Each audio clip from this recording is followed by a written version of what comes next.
پیشرفت و ترقیات و فتح و نصرت ملت تاجیک ملت فرهنگی حمایت مردم و ثبات مهمترین امکانات در 4 فصل سال برای سیر و اقتصادی، سیاحت، صنعتی و کشاورزی و آزمون‌های جمهوریوی، راهنمای جامعه خانه امید وطن تاجیکان محبوب دنیا. ما تاجیکستانی آزاد و صاحب اختیار.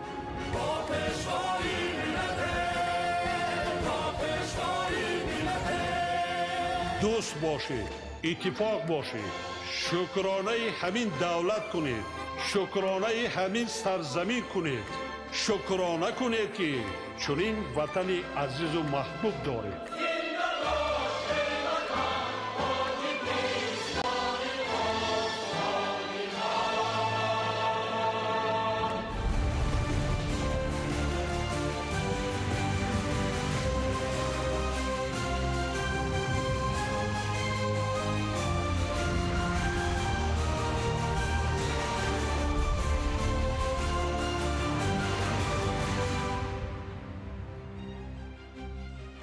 ассалому алайкум бинандаҳои гиромӣ.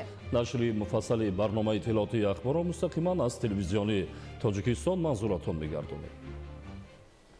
15 декабр дар шаҳри душанбе таҳти раёсати раиси маҷлиси миллии маҷлиси олии ҷумҳурии тоҷикистон, раиси шаҳри душанбе муҳтарам рустами эмомалӣ ҷаласаи навбатии шӯрои маҷлиси миллии маҷлиси олии ҷумҳурии тоҷикистон даъвати ҳафтум баргузор гардид. طبق روزنامه در جلسه 35 مسئله بررسی کرده شد. اعضای شورای مجلس ملی با ترتیب مقرر گردیده قانون کانستیتوسیونی جمهوری تاجیکستان اوید به وارد نمودن تغییر و علاوه ها به قانون کانستیتوسیونی جمهوری تاجیکستان درباره سودهای جمهوری تاجیکستان و یک قطار قانونهای جمهوری تاجیکستان را در خصوص وارد نمودن تغییر و علاوه ها به کودکس های جنایتی، اجرای جزای جنایتی، حقوق ویرانکنی مأموری، تندرستی، اویله، فضای هوایی و اندازی جمهوری تاجیکستان بررسی کردند. همچنین دو قانون مکمل، قانون جمهوری تاجیکستان درباره مقام آموزگار و قانون جمهوری تاجیکستان درباره مؤسسه تحصیلات عالی کسبی دارای مقامات بین المللی مورد بررسی اعضای شورا قرار گرفتند. در ادامه جلسه از جانب اعضای شورا قانونهای جمهوری تاجیکستان اوید به وارد نمودن تغییرات و علاوه به قانون جمهوری تاجیکستان درباره به قیدگیری دولتی داکتیلوسکوپی، اوید به وارد نمودن تغییر به قانون جمهوری تاجیکستان درباره عهدهداری حربی و خدمت حربی، اوید به وارد نمودن تغییر و علاوه ها به قانون جمهوری تاجیکستان درباره وضع حقوقی خدمتچیان حربی، اوید به وارد نمودن تغییرات و علاوه به قانون جمهوری تاجیکستان درباره وضع حقوقی شهروندان خارجی و شخصانی به شهروند در جمهوری تاجیکستان، اوید به وارد نمودن تغییرات و علاوه به قانون جمهوری تاجیکستان درباره استحصالات اجرا، اوید به وارد نمودن تغییر و علاوه ها به قانون جمهوری تاجیکستان درباره نظام اجازه‌دهی، اوید به وارد نمودن تغییر و علاوه ها به قانون جمهوری تاجیکستان درباره مقاومت به کورپسیا، اوید به وارد نمودن علاوه ها به قانون جمهوری تاجیکستان درباره مساعدت به شغل اهالی و یک قطار سندهای دیگر قانونگذاری، اوید به وارد نمودن تغییر و علاوه ها به قانونهای عمل کننده محاکمه کرده شدند. طبق روزنامه جلسه اعضای شورا پیشنهاد پرزیدنت جمهوری تاجیکستان را درباره از وظیفه سودیه سود عالی جمهوری تاجیکستان بازخوان نمودن عزیزاده ظفر نصرت و پیشنهاد حکومت جمهوری تاجیکستان را در خصوص به کاتگوریای شهرک منصوب دانستن دهه طویل‌دره ناحیه سنگبار و نامگذاری نمودن آن بررسی کردند. سپس گزارش معاون یکم رئیس مجلس ملی مجلس عالی جمهوری تاجیکستان اوید بر رفت اجرای نقشه عملی مجلس ملی برای سالهای 2025-2030 در پرتو مراجعت و راهنمایی‌های پرزیدنت جمهوری تاجیکستان در اجلاسی یکم مجلس ملی مجلس عالی جمهوری تاجیکستان دعوت هفتم 11 اپریل سال 2025 شنیده شد. در فرجام اوید به لایحه قرارهای مجلس ملی مجلس عالی جمهوری تاجیکستان درباره وارد نمودن تغییرات و علاوه ها به دستور مجلس ملی مجلس عالی جمهوری تاجیکستان درباره وارد نمودن تغییر و علاوه ها به نظامنامه دستگاه مجلس ملی مجلس عالی جمهوری تاجیکستان و دیگر مسئله ها قرارهای داخلدار شورای مجلس ملی قبول گردیده با ترتیب مقرر گردیده برای بررسی به اجلاسی چهارم مجلس ملی پیشنهاد کرده شدند. имрӯз дар шаҳри душанбе таҳти раёсати раиси маҷлиси миллии маҷлиси олии ҷумҳурии тоҷикистон раиси шаҳри душанбе муҳтарам рустами эмомалӣ иҷлосияи чоруми маҷлиси миллии маҷлиси олии ҷумҳурии тоҷикистон давлати ҳафтум баргузор шуд. нахуст аъзои маҷлиси миллӣ қарорҳоро оид ба тасдиқи тартиби кор, интихоби котибот ва рӯзномаи иҷлосия иборат аз 33 масъала қабул намуданд. зимни муҳокимаи масъалаҳои рӯзнома раисони кумитаҳо ва комиссияи маҷлиси миллӣ хулосаҳои соҳавиро нисбат ба масъалаҳои баррасишаванда иброз доштанд. тибқи рӯзнома аъзои маҷлиси миллӣ қонуни конститутсионии ҷумҳурии тоҷикистон оид ба ворид намудани тағйиру иловаҳо ба қонуни конститутсионии ҷумҳурии тоҷикистон дар бораи судҳои ҷумҳурии тоҷикистон, қонунҳои ҷумҳурии тоҷикистон дар бораи ворид намудани тағйиру иловаҳо ба кодекси ҷиноятии ҷумҳурии тоҷикистон, дар бораи ворид намудани тағйиру иловаҳо ба кодекси иҷрои ҷазои ҷиноятии ҷумҳурии тоҷикистон, дар бораи ворид намудани тағйироту илова ба кодекси ҳуқуқвайронкунии маъмурии ҷумҳурии тоҷикистон, дар бораи ворид намудани тағйиру иловаҳо ба кодекси тандурустии ҷумҳурии тоҷикистон, дар бораи ворид намудани тағйирот ба кодекси оилаи ҷумҳурии тоҷикистон, дар бораи ворид намудани тағйиру иловаҳо ба кодекси фазои ҳавоии ҷумҳурии тоҷикистон ва дар бораи ворид намудани тағйиру иловаҳо ба кодекси андози ҷумҳурии тоҷикистонро баррасӣ ва ҷонибдорӣ карданд. пас аз муҳокима ҳамчунин қонунҳои ҷумҳурии тоҷикистон дар бораи мақоми омӯзгор ва дар бораи муассисаи таҳсилоти олии касбии дорои мақоми байналмилалӣ ки дар шакли қонуни мукаммал қабул ва пешниҳод шудаанд ҷонибдорӣ гардиданд. дар идома аъзои маҷлиси миллӣ қонунҳои ҷумҳурии тоҷикистон оид ба ворид намудани тағйироту илова ба қонуни ҷумҳурии тоҷикистон дар бораи ба қайдгирии давлатии дактилоскопӣ, оид ба ворид намудани тағйир ба қонуни ҷумҳурии тоҷикистон дар бораи уҳдадории ҳарбӣ ва хизмати ҳарбӣ, оид ба ворид намудани тағйиру иловаҳо ба қонуни ҷумҳурии тоҷикистон дар бораи вазъи ҳуқуқии хизматчони ҳарбӣ, оид ба ворид намудани тағйироту илова ба қонуни ҷумҳурии тоҷикистон дар бораи вазъи ҳуқуқии шаҳрвандони хориҷӣ ва шахсони бешаҳрванд дар ҷумҳурии тоҷикистон, оид ба ворид намудани тағйиру иловаҳо ба қонуни ҷумҳурии тоҷикистон дар бораи истеҳсолоти иҷро, оид ба ворид намудани тағйиру иловаҳо ба қонуни ҷумҳурии тоҷикистон дар бораи низоми иҷозатдиҳӣ, оид ба ворид намудани тағйиру иловаҳо ба қонуни ҷумҳурии тоҷикистон дар бораи муқовимат ба коррупсия, оид ба ворид намудани иловаҳо ба қонуни ҷумҳурии тоҷикистон дар бораи мусоидат ба шуғли аҳолӣ, оид ба ворид намудани тағйирот ба қонуни ҷумҳурии тоҷикистон дар бораи занбури асалпарварӣ, оид ба ворид намудани тағйиру иловаҳо ба қонуни ҷумҳурии тоҷикистон дар бораи забони давлатии ҷумҳурии тоҷикистон, оид ба ворид намудани тағйиру илова ба қонуни ҷумҳурии тоҷикистон дар бораи маориф, оид ба ворид намудани илова ба қонуни ҷумҳурии тоҷикистон дар бораи ҳифзи ҳуқуқҳои кӯдак, оид ба ворид намудани тағйиру иловаҳо ба қонуни ҷумҳурии тоҷикистон дар бораи дигар пардохтҳои ҳатмӣ ба буҷет, оид ба ворид намудани тағйирот ба қонуни ҷумҳурии тоҷикистон дар бораи хизматрасониҳои пардохтӣ ва низоми пардохтӣ ва оид ба ворид намудани иловаҳо ба қонуни ҷумҳурии тоҷикистон дар бораи хизмати дипломатиро баррасӣ ва оид ба ҷонибдории онҳо қарорҳои дахлдор қабул карданд.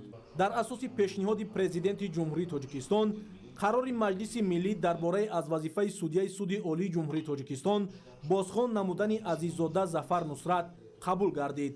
ҳамчунин дар иҷлосия пас аз баррасии пешниҳоди ҳукумати ҷумҳурии тоҷикистон деҳаи тавилдараи ноҳияи Сангбор ба категорияи шаҳрак мансуб дониста сомондеҳ номгузорӣ карда шуд.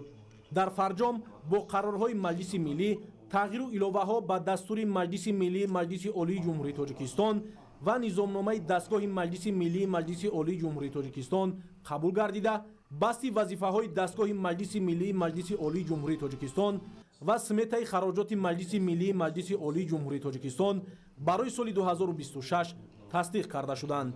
пас аз баррасии масъалаҳои рӯзномаи иҷлосия раиси маҷлиси миллии маҷлиси олии ҷумҳурии тоҷикистон муҳтарам Рустами Эмомалӣ вобаста ба баъзе масъалаҳои ҳалталаб андешаҳои худро баён намуданд. аз ҷумла зикр намуданд ки вақтҳои охир дар байни сокинони кишвари мо бахусус насли наврас ҳолатҳои истифодаи зиёди вейбҳо ё сигорҳои электронӣ ба мушоҳида мерасад ки боиси нигаронии ҷиддӣ мебошад. таҳқиқоти илми тиб собит намудааст ки истифодаи мунтазами сигарҳои электронӣ барои саломатии инсон бахусус ҷавонону наврасон зараровар буда ба зиёдшавии бемориҳои шадиди роҳҳои нафас, дилу рагҳо ва шуш аз ҷумла саратон оварда мерасонад. аз ин рӯ муҳтарам Рустами Эмомалӣ кумитаҳои дахлдори Маҷлиси Миллиро вазифадор намуданд, ки қонунгузории кишварро дар ин самт мавриди таҳлил қарор дода, оид ба манъи истифода, истеҳсол, воридот, содирот, фурӯши яклухт ва чаканаи сигарҳои электронӣ таклифҳои мушаххас пешниҳод намоянд. бо ҳамин иҷлосияи чоруми Маҷлиси Миллии Маҷлиси Олии Ҷумҳурии Тоҷикистон даъвати ҳафтум ба кори худ анҷом бахшид. сӯзанӣ рамзи зебоӣ, фарҳанг ва ҷаҳонбинии халқи тоҷик. ин ҳунар дар шаҳри Панҷакент бо нақшу рангҳои нодир рушд ёфтааст. навид аз панҷакенти бостонӣ. созандагӣ мароми мост. дар солҳои соҳибистиқлолӣ бо заҳмати созандаи мардум дастовардҳои назаррас ба даст омаданд. мо ҷашни муқаддаси истиқлолро бо корҳои ободонӣ ва натиҷаҳои шоиста пешвоз мегирем. тақдими шоҳасари безаволи Абулқосими Фирдавсӣ шоҳнома дар шаҳру ноҳияҳои кишвар бо шукӯҳу шаҳомат идома дорад. ин иқдом ба гиромидошти мероси пурғановати адабӣ ва таҳкими худшиносии миллӣ равона шудааст. шудгори тирамоҳӣ ва яхобмонӣ яке аз марҳилаҳои муҳими омодагии марди деҳқон ба кишти навбатӣ ба шумор меравад. ин тадбирҳо ба беҳтар шудани таркиби хук ва захирагардидани намӣ мусоидат мекунанд. шарҳи ин ва дигар хабарҳо дар нашри муфассали барномаи иттилоотии ахбор. дар шаҳри Панҷакент фестивали байналмилалии сӯзании Панҷакент баргузор гардид. дар фестивал намояндагони кишварҳои Амрико, Фаронса, Русия, Эрон, Туркия, Ҳиндустон, Қазоқистон, Узбекистон, Қирғизистон ва дигар кишварҳо иштирок доштанд. ҳайати меҳмонон қабл аз баргузории фестивал ва маросими тақдими шаҳодатнома аз намоиши ҳунарҳои мардумии дохилу хориҷ боздид намуданд. ҳамкоронамон Қурбон Қурбонзода ва Маъруфи Абдулло дар ин ҳамоиши сатҳи баланд иштирок доштанд ва аз ҷараёни баргузории чорабинӣ маълумот медиҳанд. шаҳри бостонии Панҷакент чанд рӯз боз дар сархати расонаҳои дохилу хориҷ қарор дорад. ин таваҷҷӯҳ дар асоси қабул ва пазируфтани сӯзании Панҷакент ба феҳристи шаҳрҳои ҷаҳонии ҳунармандӣ зоҳир шудааст. барои иштирок дар ин чорабинии фарҳангии сатҳи баланд зиёда аз 200 нафар намояндагони созмону ташкилот ва ҳунармандон аз 16 кишвари дуру наздик вориди шаҳр гаштанд. ин дастовард ки бо муаррифии санъати баланди ҳунармандии мардуми тоҷик хусусан сокинони шаҳри бостонии Панҷакент нуфузи кишвари моро дар арсаи ҷаҳон боз ҳам боло мебарад. натиҷаи таваҷҷӯҳ ва фароҳам овардани шароиту имкони мусоид ба рушди ҳунарҳои мардумӣ аз ҷониби пешвои муаззами миллат муҳтарам Эмомалӣ раҳмон аст. ҳамоиш ба ифтихори пазируфтани сӯзании Панҷакент ба феҳристи шаҳрҳои ҷаҳонии ҳунармандӣ дар кӯхи фарҳанг ба номи Олим Бобоев баргузор шуда, саҳни онро намоиши ҳунарҳои дастӣ зинати хос бахшидааст. дар намоиши ҳунарҳои мардуми на танҳо аҳли ҳунари тоҷик, балки бонувони ҳунар аз кишварҳои Русия, Эрон, Туркия, Қазоқистон, Узбекистон, Қирғизистон ва дигар кишварҳои хориҷ маҳсули дасти худро ба тамошо гузоштанд. бинандагони гиромӣ, ҳоло таваҷҷӯҳ намоед ба лаҳзаи ҳассосу хотирмон ки шаҳодатномаи тасдиқ аз шомил гаштани сӯзании Панҷакент ба феҳристи шаҳрҳои ҷаҳонии ҳунармандӣ аз ҷониби президенти шӯрои байналмилалии ҳунармандӣ ба роҳбарияти шаҳри Панҷакент тақдим мегардад.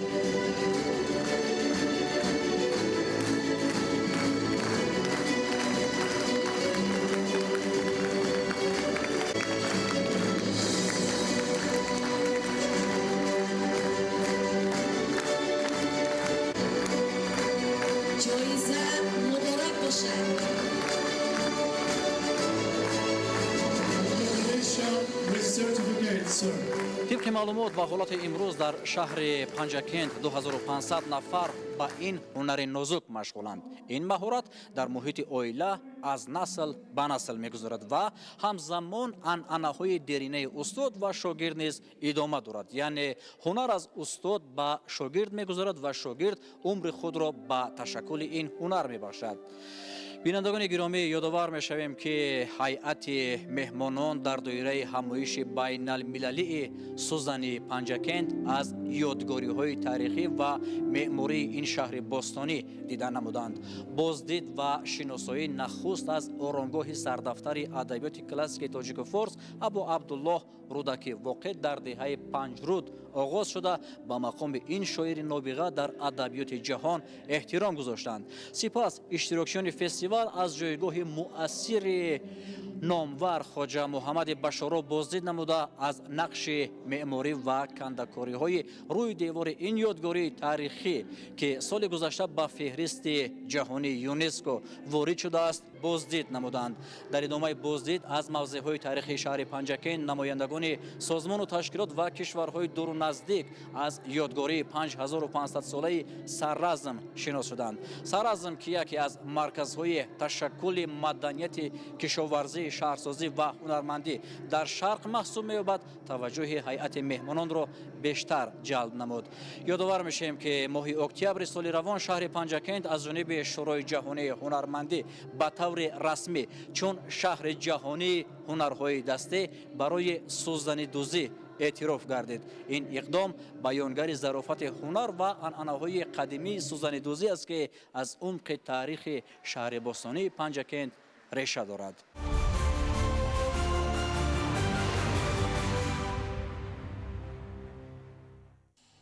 ҷиҳати расидан ба ҳадафи чороми стратегии мамлакат саноати кунонӣ бо суръати кишвар дар шаҳри хорух заминаҳои хуби корӣ ва истеҳсолӣ фароҳам гардида зиёда аз 55 корхонаи саноатӣ фаъолияти пурсамар доранд. гузориши ҳамкорони мо. корхонаи дӯзандагии баҳори ишқ дар заминаи эълон гардидани солҳои 2022-2026 солҳои рушди саноат чун ҳадафи чоруми стратегии мамлакат дар шаҳри хорух фаъолиятро баро гузошта истодааст. корхона ба истеҳсоли либоси мактабӣ ва дигар намудҳои либос машғул буда маҳсулоти он ба талаботи замонавӣ ва меъёрҳои сифат ҷавобгӯ мебошад. либосҳои мактабӣ бо назардошти сину сол, ҷинс ва талаботи муассисаҳои таълимӣ духта шуда аз матоъҳои босифат ва устувор мегарданд. илова бар ин корхона намудҳои гуногуни либос аз ҷумла либосҳои рӯзмарра, корӣ ва фармоиширо истеҳсол мекунад. фаъолияти асосии корхона ин тайёр намудани либоси мактабӣ барои тамоми муассисаҳои таълимии шаҳри хорух ва ба замми ин он муассисаҳои таълимие ки берун аз шаҳри хорух яъне дигар ноҳияҳо ҳам таҳсил мекунанд, волидайн метавонанд либоси мактабиро аз ин корхона дастрас намояд. дар шаҳри хорух корхонаи дӯзандагии баҳори ишқ тӯли 5 сол аст ки баҳри ҷалб намудани бонувон ба ҷои кори доимӣ ва инчунин таъмини иdoраву муассисаҳои шаҳру вилоят бо либосҳои тавсиявӣ фаъолият менамояд. айни ҳол 6 нафар корманд дар корхона ба фаъолият машғул буда фармоиши мизоҷонро сари вақт қонеъ месозанд. номи ман гулзина, ман аз мурғоб омадам. инҷода 3 моҳ буд кор кардам. 2 моҳ аст ки дар инҷо кор و فعالیت میکنم با حیث دوزنده لباس مکتبی برای خوانندگان. در اینجا همه این نمود لباس ماتو رو میدوزیم. باید گفت که فعالیت کارخانه با تامین بازار محلی با لباس وطنی، فراهم آوردن جایهای کاری و دستگیری رشد صنعت سبک شهر خروخ روانه شده است. این کارخانه با استفاده از اشیاء خام محلی و جلب متخصصان محلی فعالیت نموده به رشد صاحبکاری زنان و جوانان مساعدت میکند.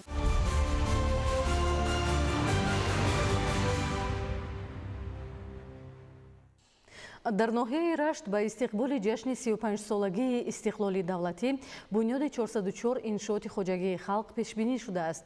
аз ин шумора то ҳамин давраи соли ҷорӣ 226 иншоот мавриди баҳрабардорӣ қарор гирифта корҳои сохтмонӣ дар иншооти боқимонда идома дорад. гузориши Дигули Маҳмуд аз ноҳияи рашт.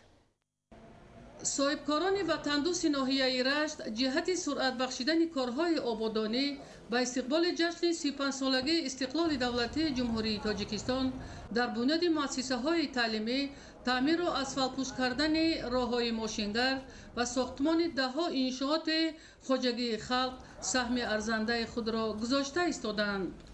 ин аст ки файзу баракати истиқлоли давлатӣ ва бунёди даҳҳо иншооти хуштарҳи баландошона симои маркази маъмурии ноҳияи Рашт, шаҳраки Ғарм хеле ҳам ободу зебо шуда, ҳамаи ин бунёдкориҳо барои таъмини зиндагии шоистаи мардум равона шудааст. аз ҷумла дар маркази шаҳраки Ғарм соли чорум аст ки сохтмони як қатор биноҳои баландошона ҷараён дошта. иншооти бунёдшаванда асосан барои бунёди хонаҳои истиқоматӣ, марказҳои тиҷоратӣ, меҳмонхона ва ташкили коргоҳҳои хурд пешбинӣ шудааст, то дар ин замина дар оянда ҷойҳои нави корӣ муҳайё гардад. аз рӯи маълумоти шуъбаи меъмории айни замон дар маркази шаҳраки Ғарм сохтмони 12 бинои баландошона идома дошта. бо анҷоми корҳои сохтмонӣ аз ин шумора 5 бино иборат аз 220 манзили истиқоматӣ ба истифода дода шуд. бо мақсади фароҳам овардани шароит барои фаъолияти соҳибкорӣ дар раванди корҳои созандагӣ аз ҳисоби маблағҳои ҳукумати ҷумҳурии Тоҷикистон роҳи каноравии шаҳраки Ғарм бунёд шуда. дар оянда қариб 30 гектар замин дар соҳили дарёи Сурхоб барои бунёди биноҳои баландошона ва дигар коргоҳҳои хурд муҳайё мегардад.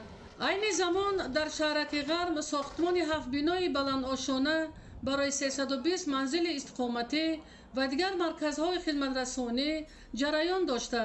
соҳибкорони ободкор биноҳоро бо тарҳу санъати хоси меъморӣ бунёд карда истоданд, то аз ин иншооти ба истифода додашуда муштариён солҳои тӯлонӣ истифода намоянд. дар ин радиф сатҳу сифати корҳои сохтмонӣ дар биноҳои баландошона ҳамеша аз тарафи сохторҳои дахлдор назорат карда мешаванд, то бехатарӣ ва талаботи сохтмонӣ пурра риоя карда шавад. ҳамин тариқ соҳибкорони ватандӯси ноҳияи Рашт нақша доранд, то биноҳоро дар арафаи ҷашни 35-солагии истиқлоли давлатӣ ба истифода диҳанд.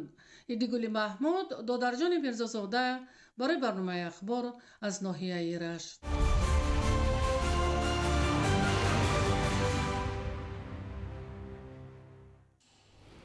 сокинони ҷамоати деҳоти пахтоободи ноҳияи шаҳри Тус бо мақсади сарфаи қувваи барқ ва таъмини хонавода дар фасли зимистон бо гармӣ панелҳои офтобиро насб намуда, аз он ба таври васеъ истифода намуда истоданд. ҳамчунин масъулини иdoravu корхонаҳо ва соҳибкорон низ ҳамин иқдомро ҷонибдорӣ намуда насби панелҳои офтобиро дар фаъолияташон ба кор мебаранд. гузориши ҳамкоронамон. Отабек Шерқузиев, сокини деҳаи устукорони ҷамоати деҳоти пахтаободи ноҳияи шаҳри Тус, бо мақсади сарфаи нерӯи барқ ва дар ҳама фасли сол таъмин намудани хонавода бо барқи доимӣ аз панелҳои офтобӣ истифода мебарад. тавре мушоҳидашуд дар хонаи истиқоматии ин оила 8 панел бо 4 адад таҷҳизоти захиракунандаи қувваи барқ васлу насб карда шудааст, ки дар натиҷаи гирифтани нурии офтоб 3 киловатт-соат нерӯи барқро истеҳсол менамояд. ман тавсия медиҳам ки ҳамин хеле панелҳои офтобӣ мардум бумона нағз буромад. рӯзона шабона свит дорем, телевизор тамошо мекунем, мошини ҷомашумӣ ҳаста ҳаминам кор карда истодааст. плитаҳои 1,5 киловатта ман мондагим инак 3 киловатт будааст. ҳама чизва рӯзона истифода бурда истодем. ҳар як сокини ноҳияи шаҳри Тус бо мақсади сарфаи нерӯи барқ ва беҳтар гардидани сатҳи некуаҳволиашон давоми чандез ба васлу насби батареяҳои офтобӣ машғул мебошанд. имрӯз аксарияти мардум дар хонаҳои истиқоматӣ, дар ошхонаҳои худ ва як қатор ана ҳамон ташкилоту идораҳои ноҳиявӣ насб намудани панелҳои офтобӣ шурӯъ намуданд. қувваи барқ зиндагӣ ва рӯзгори ҳар як инсонро боз ҳам рангинтару мушкилоти ҷузъии одамонро осонтар месозад. Он асоси пешрафти ҳам соҳаҳои иқтисодиёт ва ҳам иҷтимоиёт дар тамоми гӯшаи дунё дониста мешавад. аз ин рӯ таъмини нерӯи барқ дар ҳар як хонавода ва идораву ташкилот муҳиму зарурӣ маънидод мегардад. бо дарки ин масъала масъулини беморхонаи рақамии рақами 2 ноҳияи шаҳри Туз 10 адад панелҳои офтобиро насб карданд ки бо истеҳсоли 6 киловаттсоат шӯъбаҳои бистарикунониро дар фасли зимистон бо гармӣ ва равшанӣ таъмин менамоянд. дар заминаи ин Бобурҷон Раҳимов ки дар ҷамоати деҳоти пахтаободи ноҳия ба фаъолияти соҳибкорӣ машғул аст, дар рафти пешбурди кор ҳамарӯза аз нерӯи барқе ки аз нурии офтоб тавассути панелҳои офтобӣ истеҳсол мешавад истифода мебарад. тибқи иттилоъ то ин ҷониб 30% сокинони ҷамоати деҳоти пахтаободи ноҳияи шаҳри Туз ки дар маҷмӯъ беш аз 30,000 аҳолӣ дорад, аз панелҳои офтобӣ истифода бурда хонаводаашонро бо барқи доимӣ таъмин месозанд. бо назардошти вазъи пешомада имрӯз сокинони ноҳияи шаҳри Туз ин тадбирро дар ҳама ҷамоатҳои деҳоти ноҳия ба роҳ монда тавассути насби панелҳои офтобӣ бо барқи доимӣ таъмин гардида истоданд. шоҳзода Самандар Мусои Нурмуҳаммад, Искандар Саидзода, ноҳияи шаҳри Туз, Ахбор.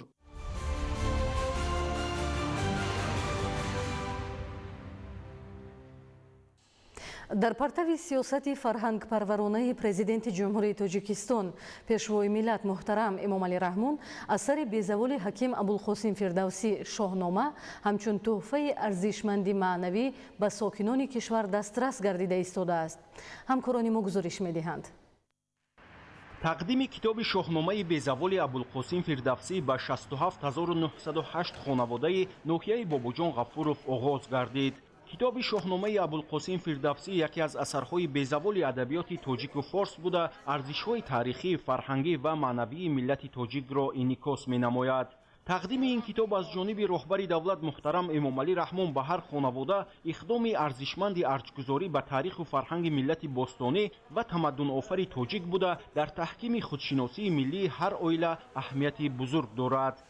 این شاهنامه بیزوال نه که یک حماسه برجسته ادبی و فرهنگی است، آن وسیله حفظ پایه خودشناسی ملی می باشد. هر یک مصرع، هر یک بیت شاهنامه این حکمت است، حکمت افتخار وطنداری است که نسل نورس را می تواند در هویت ملی افتخار وطنداری تربیت نماید. тақдими китоб барои мардуми тоҷик анъанаи неки гузаштагон буда имрӯз равнақи бештар ёфтааст. мардуми шарифу фарҳангдӯсти ноҳияи Бобоҷон Ғафуров таъкид намуданд ки тақдими шоҳнома рамзи арҷгузорӣ ба ниёгони бузург, эҳёи фарҳанги миллӣ ва пайванди устувори наслҳои гузаштаву имрӯза мебошад. рӯҳи мардум хеле болида аст. онҳо аз ташаббусҳои хеле хирадмандонаи ҷаноби олӣ хурсанданд و ما افتخار میکنیم که تاریخ خلق خود را شکرتر می‌آموزیم و نسل‌های آینده برای پیشرو شدن وطنمان با کوشش میکنند. شاهنامه همچون مکتبی بزرگ خیرات و مردانگی برای هر خواننده منبع افتخار از گذشته و الهام بخش برای آینده می باشد. ساکنان ناحیه باباجان غفورов ابراز نمودند که پیشوای ملت با این اقدام بی‌نظیر در تحکیم خودشناسی و احیای فرهنگ ملی بابی تازه باز نمودند. تقدیم تحفه ارزشمند پرزیدنت جمهوری تاجیکستان محترم امامعلی رحمان کتاب شاهنامه ابوالقاسم فردوسی و 17793 خانواده ناحیه مسجد آغاز گردید. و این مناسبت در قصر فرهنگ ناحیه مسجد در مراسم رسمی سپاریدن این تحفه ارزشمند نمایندگان دستگاه اجرایی پرزیدنت جمهوری تاجیکستان، مسئولین مقامات اجرایی حاکمیت دولتی ناحیه مسجد، اهل ضیاع و فعالان جامعه اشتراک کرده تاکید داشتند که تقدیم شاهنامه به هر خانواده ادامه تدبیرهای پیوسته دولت و حکومت خاصتا پیشوای ملت محترم امامعلی رحمان در سمت حفظ و گرامی‌داشت ارزش‌های ملی، احیای خودشناسی تاریخی و تحکیم پایه‌های فرهنگی ملی میباشد. مطالعه اثر ارزشمند شاهنامه همچون گنجینه بزرگ ادبی و معنوی نه تنها صحیفه‌های پرشرف تاریخ نیاگان را انعکاس می‌کند، بلکه در تربیت نسل نورس در روحی وطن دوستی، افتخار ملی، انسان دوستی و ارزگذاری به فرهنگ و زبان تاجیکی نقش مؤثر دارد. ҳамчунин ҷиҳати ба таври оммавӣ таблиғ намудан дастрасии аҳли ҷомеа ба ин асари арзишманд аз ҷониби намояндагони дастгоҳи иҷроии президенти ҷумҳурии Тоҷикистон ва масъулини мақомоти иҷроии ҳокимияти давлатии ноҳияи Мастчо ба маҳаллаҳо рафта ба калонсолон, собиқадорон, аҳли зиё тӯҳфаи арзандаи пешвои миллат шоҳномаи Абулқосим Фирдавсӣ тақдим карда шуд. این اثر را از طرف جناب عالی تقدیم کردن به هر یک سر اهالی این خوشبختی همین ملت تاجیک می باشد. بسیار عالمای دنیا درباره این اثرها آفریدن. این نه اینکه برای یک خلق تاجیک، این برای خلقهای تمام ایران نجات و فارس دنیا و دیگر ملت ها بسیار اهمیت بزرگ دارد.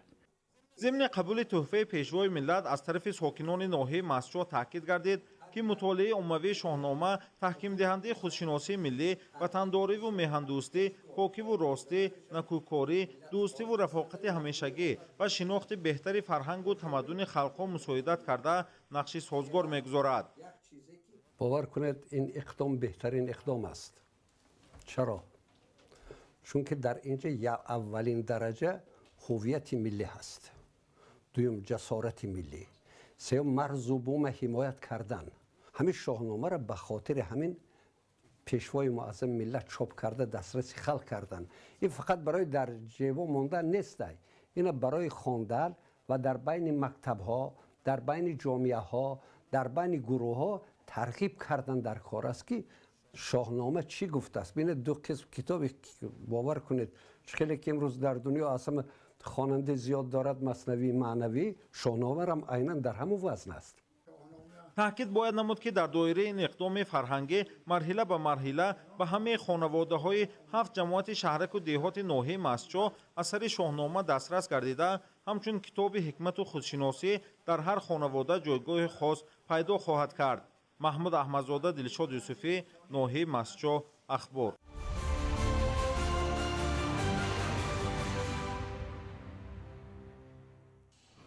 امروز در کمیته تلویزیون و رادیوی نزد حکومت جمهوری تاجیکستان با افتخار 31 سالگی تأسیس یابی حزب خلقی دموکراتی تاجیکستان همایشی تنتنوی برگزار گردید که در رفت آن کارمندان فعال ساحه قدرشناسی گردیدند. همکاران ما گزارش می‌دهند. حزب خلقی دموکراتی تاجیکستان از اراده مردم شریف تاجیکستان منشأ گرفته همچون نهادی با اعتماد مردمی به عرصه سیاست کشورمان وارد شد و در برقرارسازی صلح و آرامی رسیدن به وحدت ملی سهمی سزاوار گذاشته است. در کمیته تلویزیون و رادیوی نزد حکومت جمهوری تاجیکستان بخشیده به سالگرد نوبتی حزب خلقی دموکراتی تاجیکستان همایش برگزار گردید. در چاره‌بینی مسئولین حزب خلقی دموکراتی تاجیکستان، کمیته تلویزیون و رادیوی نزد حکومت جمهوری تاجیکستان، کارمندان واسطه‌های اخبار عامه و اعضایان حزب اشتراک نمودند.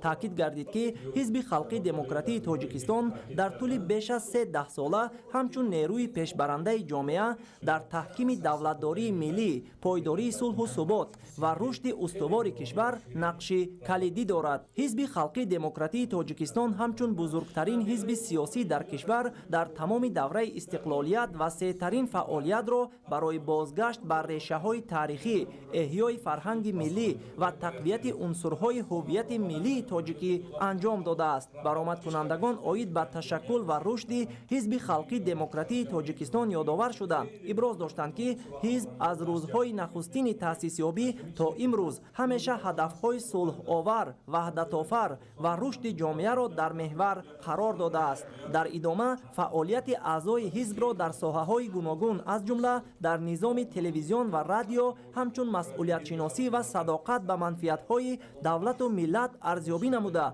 آنها را به فعالیت‌های باز هم پرثمر دعوت کردند. تاکید گردید که کارمندان تلویزیون و رادیو همچون نیروی اطلاعاتی در تطبیق سیاست دولتی و ترغیب ارزش‌های ملی سهمی ارزنده می‌گذارند. همایش تنتنوی در فضای ادانه برگزار شده با اظهار تمنیات نیک به آینده درخشان حزب خلقی دموکراتی تاجیکستان و قدردانی یک قطار اعضایان حزب جنبست گردید.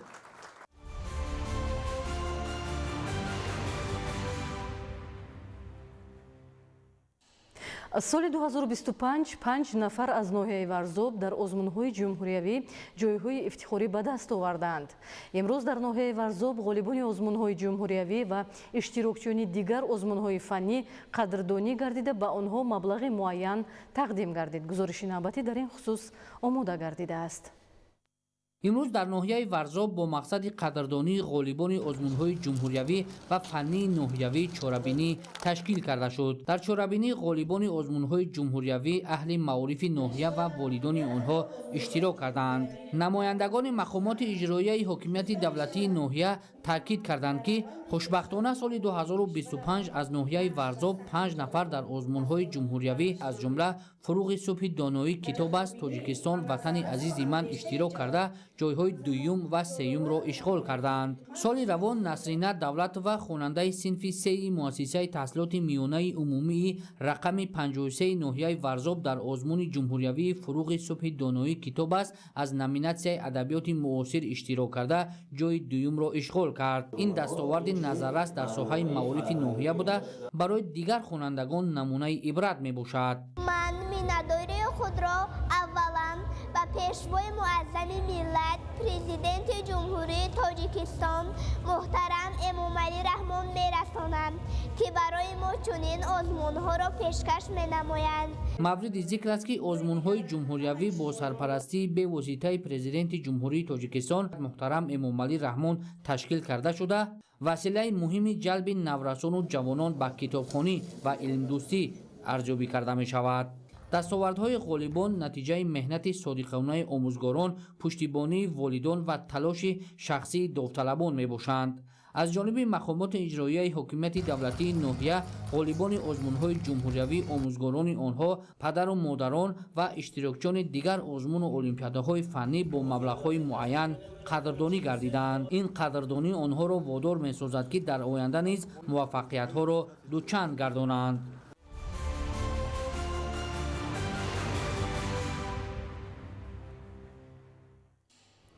дар вилояти Хатлон корҳои мавсимии кишоварзӣ бахсус шудгори заминҳои корам бо маром идома дорад.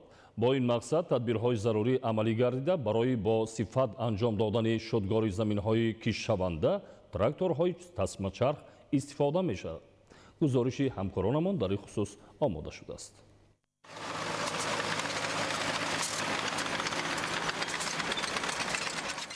дар шаҳру ноҳияҳои вилояти Хатлон корҳои мавсимии кишоварзӣ бахсус шудгори заминҳои корам бо маром идома доранд.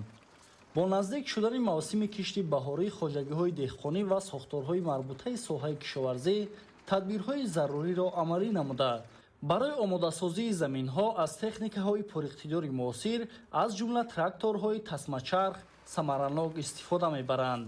тракторҳои тасмачарх бинобар хусусиятҳои техникии худ имконият медиҳанд ки корҳои шудгор дар заминҳои намнок бо сифати баланд иҷро карда шаванд. ин навъи техника ба хок фишори камтар оварда сохтори табиии онро нигоҳ медорад ва барои беҳтар гардонидани шароити нашъунамои зироатҳо мусоидат менамояд. ҳамзамон истифодаи чунин тракторҳо сарфаи сӯзишвориро коҳиш дода самаранокии меҳнати механизаторонро баланд мебардорад. ба иттилои масъулини соҳаи кишоварзии вилоят дар доираи омодагӣ ба мавсими нави кишоварзӣ шумораи зиёди заминҳои корам аллакай шудгор гардида корҳои саҳроӣ тибқи нақшаи тасдиқшуда идома доранд. мақсад аз ин тадбирҳо саривақт анҷом додани кишти зироатҳои кишоварзӣ аз ҷумла ғалладона, зироатҳои техникӣ ва сабзавот буда дар ниҳоят ба афзоиши ҳаҷми истеҳсоли маҳсулоти ватанӣ равона шудааст. дар ин замина деҳқонон ва мутахассисон талош доранд ки ҳар як ваҷаб замин самаранок истифода шуда ҳосилнокии он баланд бардошта шавад. иҷрои босифати шудгор заминаи устувор барои гирифтани ҳосили фаровон дар оянда маҳсуб меёбад. бо назардошти гарм омадани зимистони имсола ва камбориш будани он, мақомоти иҷроияи ҳокимияти давлатии шаҳру ноҳияҳои вилояти Хатлон дар ҳамкорӣ бо идораҳои беҳдошти замин ва хоҷагиҳои об ба обмонии захиравии заминҳои кишоварзӣ таваҷҷӯҳи ҷиддӣ зоҳир менамоянд. тибқи иттилоъ айни замон дар аксари ноҳияҳои минтақа аз ҷумла ноҳияҳои Панҷ, Ҷайҳун, Вашш, Қободиён, Ҷалолиддини Балхӣ ва дигар шаҳру ноҳияҳо آبمانی ذخیروی زمین‌های کرم مطابق نقشه به راه مانده شده است. این تدبیر پیش از همه به نگاه داشتن نمناکی خاک و فراهم آوردن زمینه مساعد برای کشت زراعت‌های بهاری روانه گردیده است. متخصصان ساحه تاکید می‌نمایند که آبمانی ذخیروی یکی از راه‌های اساسی بلند برداشتن حاصلناکی زراعت‌ها به شمار رفته برای رشد ساحه کشاورزی اهمیتی کلان دارد. مقامات محلی اظهار می‌دارند که تطبیق چنین تدبیرها با اجرای دستور سپارش‌های راهبر دولت در سمت استفاده ثمرناک زمین و تامین امنیت عضوخواری مملکت مساعدت نموده برای به دست آوردن حاصل فراوان در سال آینده زمینه با اعتماد می‌گذارد. محمد رجب عبدالله‌زاده، دولت فیض‌الله، ولایت ختلان، برای برنامه اخبار.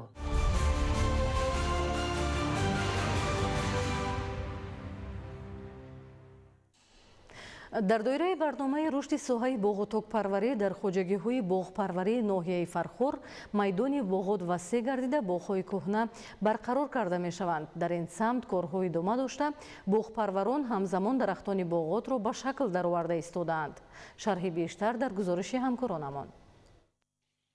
کشاورزان ناحیه فرخور به سمت باغ پروری همچون منبع سردرآمد میل بیاندازه دارند که همساله میدان باغات را وسیع می‌نمایند. بنیاد باغ و تاکزارها از جانب اهل زحمت ناحیه جهت بهتر و خوبتر گردیدن سطح نیکوآوری مردم و به تنظیم درآوردن نرخ میوه‌های تر و تازه در بازارهای مملکت زمینه مستحکم می‌گذارد. در زمینه تطبیق برنامه‌های ساحوی در موسم امسال چندی از باغ‌های کهنه در ناحیه از جانب باغپروران برقرار گردیده ایستاده‌اند. طبق برنامه رشد ساحه باغ و تاک پروری همساله در ناحیه 10 هکتار باغ‌ها در زمین‌های للمی ناحیه بنیاد کرده می‌شود و باغ‌هایی که در زمین‌های کرم آبیان همساله تا 50 هکتار از نو برقرار کنی باغ‌ها گذرانده می‌شود.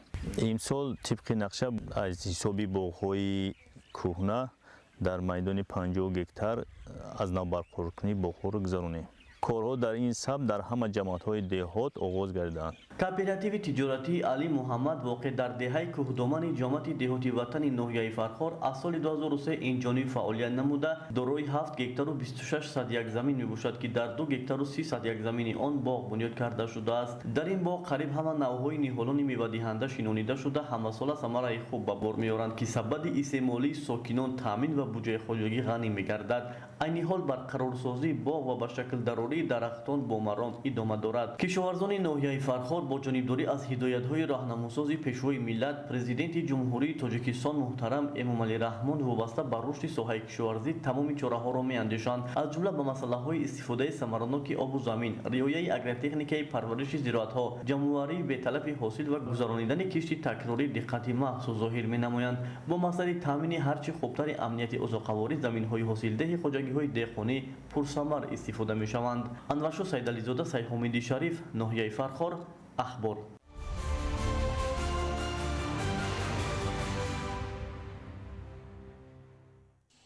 با مساعد آمدن آب و هوا و بارش باران و برف روزهای آخر دهقانان ناحیه دیوشتیج به شدگارکنی زمین‌ها و کشت غله‌دانگی‌ها مشغول هستند. عین حال در زمین‌های شهرک و دهات ناحیه با استفاده از تکنیک‌های کشاورزی رفت کارهای صحرایی با مرام ادامه دارد. تفصیلات بیشتر در گزارش نوبتی. طبق تجربه و خلاصه های علمی عالمان و متخصصان ساحه شدگارکنی زمین ها باید در نیمه دوم ماه نوامبر گذرانیده شود. در حالت درمانی کمبارش آمدن فصل تیرماه یا اینکه مساعد آمدن آب و هوا ماه دکبر نیز زمین را شدگار و کشت کردن ممکن است. از این لحاظ امروزها خواجگیداران و کشاورزان با همت ناحیه دیوشتیج در صحرای شهرک و دهات ناحیه به شدگاری مزرعه ها و کشت غله ادامه عبرت بخش می‌دهند. در این عمل غمخوارانه به زمین دهقانان جماعت دهات یختن، مجون، اسماعیلی سامانی، وحدت و راسراود با مساعد آمدن آب و هوا با واسطه تکنیک‌های کشاورزی در باقی مانده زمین‌ها شدگار و کشت غله دایر نموده ایستادند. از جمله دهقانان جماعت دهات یختن که اهالیش 19000 را تشکیل می‌دهد و اساس پیشرفت زندگی ساکنان از حساب کشت و پرورش زراعت‌های مختلف کشاورزی است و معرکه شدگار و کشت مزرعه‌ها دقت خاصه ظاهر می‌نمایند. زیرا نظر به عقیده پیران روزگار دیده منفیت شدگار میدان‌های کارم از آن عبارت است که زمین یک مدت دم گرفته ملایم تسلیم می شود و در سردی هوا علفهای بیگانه، حشرات ضرررسان نابود شده در نتیجه حاصل فراوان به دست می آید. در روند شودگاری مزرعه ها و کشت غله به دهقانان و کشاورزان ناحیه مسئول مقامات اجرایی حکومت دولتی ناحیه دیوشتیچ بابت اجرای دستور و هدایت های اساسگذار صلح و وحدت ملی، پیشوای ملت پرزیدنت جمهوری تاجیکستان محترم امامعلی رحمان و حصه مناسب گذاشتن در تامین امنیت عضوخواری مملکت اظهار منتداری نموده جهت گذرانیدن شودگار خوشصفت استفاده از تخمی‌های ریپرودوکسیای اول و به شرایط ناحیه مطابق گردیده و با این وسیله بلند گردانیدن حاصلناکی زمین‌ها مصلحت‌های مفید پیشکش گردانیده شد. قید کردم با مورد است که نو واسه از اون که امسال چیزی که همه ما و شما می‌دانیم باد و هوای امسال گرم و بی‌بارش آمد. بعد باریدن منی بارشات‌های روزهای نزدیک امروز دهقانان و ساکنان ناحیه دیوشیچ تصمیم گرفتند که از باد و هوای مساعد استفاده برده امروز چیزی که دیدی استادیم زمین‌ها برای کاریدن موافق شده است. حالا هم دهقانان ناحیه دیوشیچ کشت کرده ایستادند. دورنمایی که امروز در نقشه است ما در یک جایی با دهقانان ناحیه تصمیم گرفتیم که برزیاد اجرا نماییم. تاکید باید داشت که سمت اساسی رونق ساحه کشاورزی در زمان معاصر این رشد پایگاه تکنیکی و اینفراستراکچور ساحه کشاورزی به حساب می رود. از این لحاظ مسئولین بازرسی نظارت دولتی تکنیکی های کشاورزی ناحیه دیوشتیچ در سمت تامین خواجگی ها با تراکتورهای شودگار کننده، کمباین های غله درو، نرم کنک ها، تخم پوشک ها و امثال اینها از تمام امکانات ها استفاده می برند. فعلا مسئولین و کشاورزان و دهقانان همه شکل های خواجگیداری ناحیه دیوشتیچ جهت عملی گردانی دستور و برنامه های دولتی و صاحبی گرفتن دو حاصل در یک موسم، استفاده هر وجب زمین و ذخیره محصولات کشاورزی برای 2 سال جهد و تلاش ورزیده ایستادند. فردوس عمرزاده، آرزو معروفزاده، ناحیه دیوشتیچ، اخبار.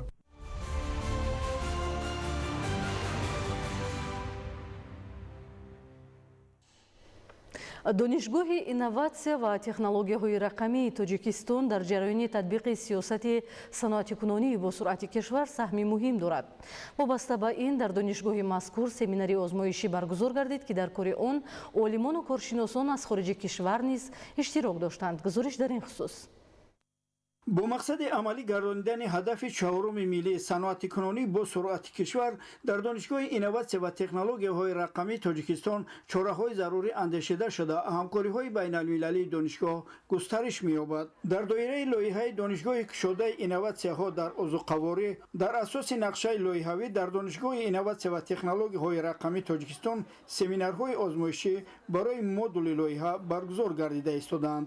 باید قید نمود که در این چهاربینی از دانشگاه علم‌های حیات و دقیق لاتویا، از دانشگاه اگراری اسلواکیا در نیترا، نمایندگان دانشگاه تکنولوژی تاجیکستان، دانشگاه اگروینوواسیونی و تحقیقات سمرقند و دانشکده دولتی اگراری اندیجان جمهوری ازبکستان نیز در سمینار اشتراک داشتند. کارهای آزمایشی در مجموع آزمایشگاه‌های تعلیمی دانشگاه با استفاده از تکنولوژی‌های معاصر لایحه گذرانیده شدند. در روند آزمایش‌ها چه نمودن وزن محصولات، جداسازی محصولات نگاه داشته شونده از هوا، معین کردن نمی و بسته‌بندی دستی عملی گردید. دانشجویان و اشتراکچیان بیرون فعالانه در بخش‌ها شرکت ورزیده با سوال و جواب‌ها اید به اجرای لایحه دانشگاه کشاده اینواسیون‌ها در عضو قواری معلومات بیشتر پیدا کردند. مقصد اساسی تطبیق لایحه تامین نمودن تحصیلات فراگیر و متصل با جلب داوطلبان از ساحه استحصالات نوابسته از سن و سال می باشد. رحمت علی نظری، ایرج قربانعلی، شهر کلاب، اخبار.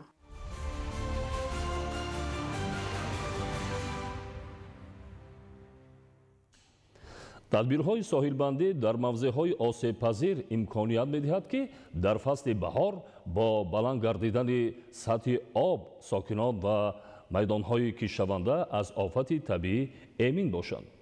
бо ин мақсад аз ҷониби кормандони идораи хоҷагии давлатии беҳдошти замин ва обёрӣ дар шаҳри ваҳдат иншооти соҳа тоза гардида истоданд. гузориш дар ин хусус. корҳои соҳил мустаҳкамкунӣ дар соҳили дарёи кофарниҳон ва дарёи элок дар ҳудуди ҷамоати деҳоти раҷаб исмоилов ва карим исмоилов аз ҷониби кормандону мутахассисони идораи хоҷагии давлатии беҳдошти замин ва обёрӣ дар шаҳри ваҳдат бо маром идома дорад. ҳадаф аз роҳандозии ин тадбир соҳилбандии мавзеъҳои осебпазиру хатарафзо ки дар мавсими баҳор боиси баланд шудани сатҳи об дар дарёҳо мегардад ба сомон расонида мешавад.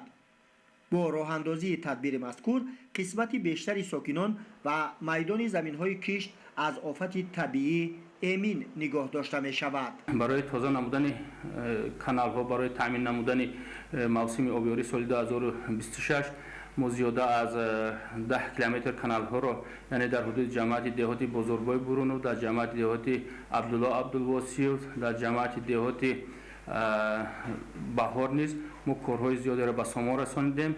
زیاده از 11 کیلومتر شبکه‌های آبیاری را تازه نمودیم.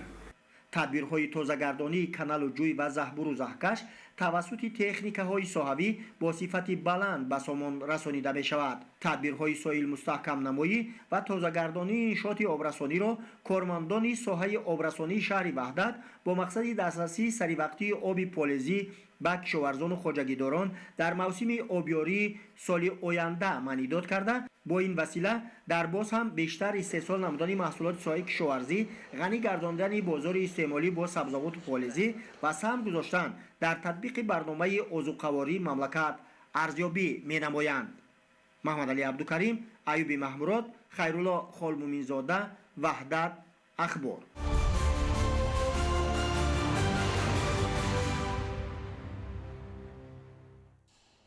рушди футбол яке аз ҳадафҳои стратегии сиёсати варзишии ҳукумати кишвар буда. дар ин замина Кумитаи кор бо ҷавонон ва варзиш ва Федератсияи футболи Тоҷикистон чораҳои лозима меандешанд. дар ҳамин замина марҳилаи ноҳиявии мусобиқаи футболи деҳа ба деҳа байни 20 даста дар ноҳияи Мир Саид Алии Ҳамадонӣ баргузор гардид. Олим Носирзода гузориш медиҳад. футбол яке аз намудҳои рушдёфтаи соҳаи варзиши мамлакат ба ҳисоб меравад. аз ҷониби ҳукумати кишвар фароҳам овардани шароит ва дастгирӣ ёфтани ин намуди варзиш махсусан дар сатҳи деҳот метавонад оммавияти онро бештар карда боиси кашфи истеъдод ва чеҳраҳои нав гардад. ин ҳадафест ки дар барномаи рушди футбол дар ҷумҳурии Тоҷикистон барои солҳои 2022-2026 ба он таваҷҷӯҳи махсус зоҳир шудааст. дар ҳамин замина марҳилаи ноҳиявии мусобиқаи футболи деҳа ба деҳа байни 20 даста аз деҳаву маҳаллаҳои ноҳияи Мир Саид Алии Ҳамадонӣ баргузор шуд. қабл аз оғози марҳилаи ниҳоии мусобиқа масъулони соҳаи ҷавонон, мақомоти иҷроияи ҳокимияти давлатӣ ва дигар меҳмонон аснои суханронӣ аз таваҷҷӯҳи давлату ҳукумати мамлакат ва ҷалби бештари ҷавонон ба ин соҳа бо ифтихор ёдоварӣ намуданд. иттилоъ дода шуд ки дар доираи ин барнома муҳайё сохтани шароит барои рушди футбол, дарёфти истеъдодҳои нав аз байни наврасону ҷавонони деҳот ва мукаммалгардонии фаъолияти мураббиёну доварони футбол ба инобат гирифта шудааст. дар бозии ниҳоии мусобиқаи ноҳиявии деҳа ба деҳа дастаи файзободи ҷамоати деҳоти Даштигуло бо дастаи Сафедоб аз ҷамоати деҳоти ба номи Саидқултурдиев рақобат карданд. мусобиқа дар фазои дӯстона ҷараён ёфта, ташкил ва иштироки дастаҳои футболбозон ва ба ҳамоии шумораи зиёди мухлисон нишон аз фазои орому сулҳи пойдори кишвар ва рушди соҳаи варзиш мебошад. чунин мусобиқаҳо дар доираи иҷрои ҳадафҳои созанда ва нақшачорабиниҳои мақомоти иҷроияи ҳокимияти давлатии ноҳия амалӣ гардида, имкон фароҳам месозад ки аз натиҷаи он беҳтарин варзишгарон ҳамчун чеҳраҳои нави футболбоз интихоб шуда, бо мақсади шомил шудан ба дастаи ноҳиявӣ ба тамринҳои дастҷамъӣ фаро гирифта мешаванд. роҳандозии чунин иқдом оянда барои иштирок дар мусобиқаҳои сатҳи вилояту ҷумҳурӣ ва байналмилалӣ замина хоҳад гузошт. пас аз анҷоми мусобиқа маросими ҷоизасупорӣ бо иштироки масъулони раёсати кор бо ҷавонон ва варзиши вилояти Хатлон баргузор гардид. дар ҷанбаси мусобиқа дастаҳои ғолиб муайян ва бо ифтихорнома, медал, ҷом ва тӯҳфаҳои хотиравӣ қадршиносӣ карда шуданд. Олим Носирзода, Хуршеди Нодирхон, ноҳияи Мир Саид Алии Ҳамадонӣ, Ахбор.